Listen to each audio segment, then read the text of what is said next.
Et entraîneur personnel, bienvenue à ce nouvel épisode du blog Fit for Freedom, épisode du 15 février 2017.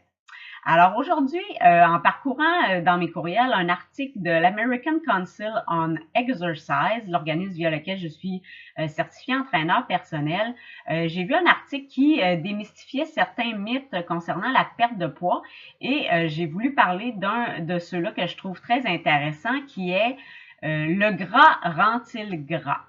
Donc, c'est un mythe qui a été très fort dans les dernières décennies. Mes parents sont de cette génération-là, ainsi que de multiples produits low fat qu'on retrouve sur les tablettes des épiceries. Donc, dernièrement, dans mon groupe de support, j'ai parlé un peu des étiquettes nutritionnelles qu'on retrouve sur les produits et j'ai demandé à ma participante de me dire c'est quoi qu'elle regardait le plus sur les étiquettes. Donc, c'est quoi les éléments qu'elle surveillait pour faire leur choix. Donc, plusieurs m'ont quand même répondu des choses comme les glucides, les sucres, les fibres, les protéines. Mais j'ai une cliente, peut-être d'une génération juste un petit peu avant la mienne, là, sans vouloir offenser personne, mais juste pour imager la chose, qui m'a parlé qu'elle surveillait davantage les quantités de gras et de sodium. Donc, on voit vraiment la différence générationnelle ici là, dans les préoccupations alimentaires. Je relis mes notes pour vous. Là. Donc, en réalité, c'est sûr que c'est facile d'associer une quantité de gras dans un aliment à une prise de poids, une prise de gras. Hein? Donc, ça a l'air simple et logique comme ça. Mais c'est sûr que tout d'abord, pourquoi on dit ça? C'est sûr que les gras, en tant que tel, c'est plus calorique que des glucides ou des protéines. Donc, 1 gramme de gras va représenter 9 calories, alors qu'un gramme de glucides ou 1 gramme de protéines va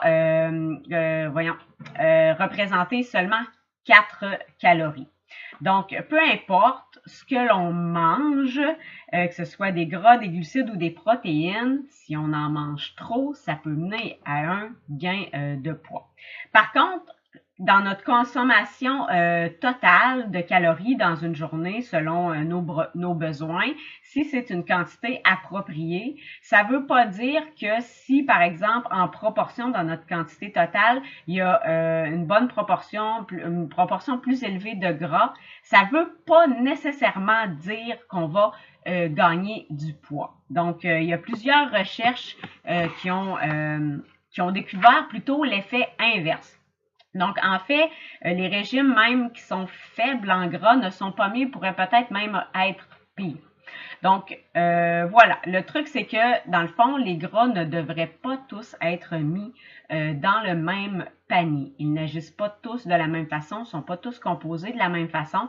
Donc, c'est là que quelques petites recherches d'éducation et de lecture pourra aider à faire des différences et mieux comprendre.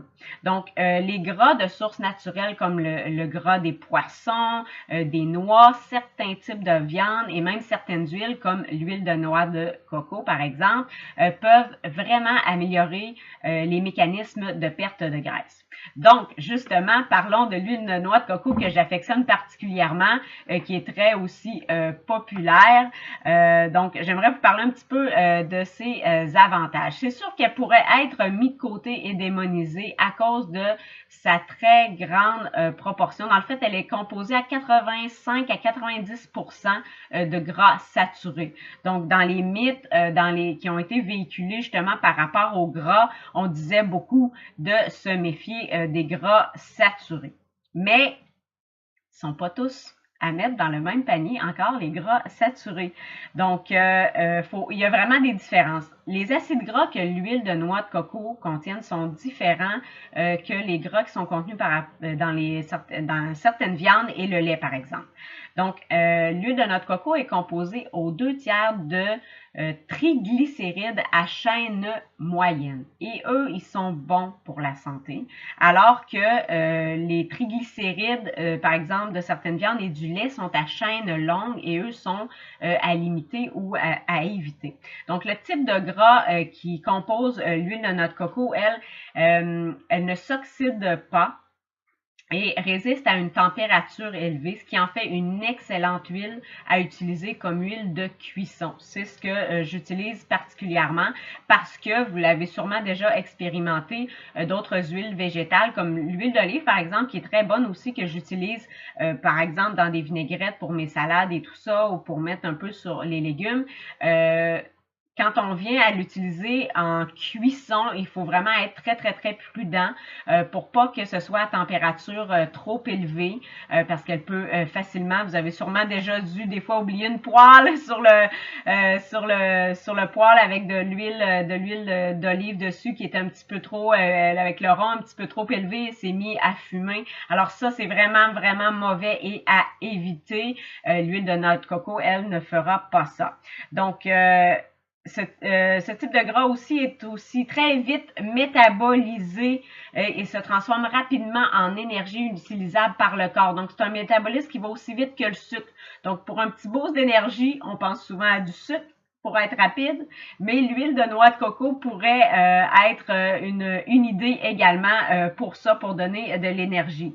Donc, ce type de gras-là est rapidement absorbé par l'intestin et n'entre pas dans le cycle de formation là, du cholestérol, si c'est quelque chose qui vous inquiète. Donc, son métabolisme, comme je disais, est aussi rapide que le sucre. Et pour plus peut-être de détails là-dessus, je vais mettre un lien vers une autre vidéo YouTube fait par une nutritionniste dans la description de la vidéo qui explique davantage les bienfaits. Donc, comme je disais, pour un boost d'énergie, pourquoi pas utiliser un peu d'huile de noix de coco? C'est une... et aussi, il y a une autre source de bon gras, c'est vrai que je voulais vous partager, c'est l'avocat. Donc, j'en parlerai peut-être dans un prochain épisode, bien sûr, mais l'huile de noix de coco, elle, c'est ça, ça peut être idéal pour la cuisson, mais aussi, il y a plein d'autres usages, comme par exemple, juste se mettre comme baume à lèvres, ça goûte bon et puis c'est vraiment très bon pour hydrater les lèvres. Donc, j'espère que tu as appris quelque chose aujourd'hui ici. Je ne sais pas ce que tu en penses. Je ne sais pas si tu es concerné par les quantités de gras que tu lis sur les étiquettes nutritionnelles des aliments sur les tablettes d'épicerie ou si tu regardes autre chose.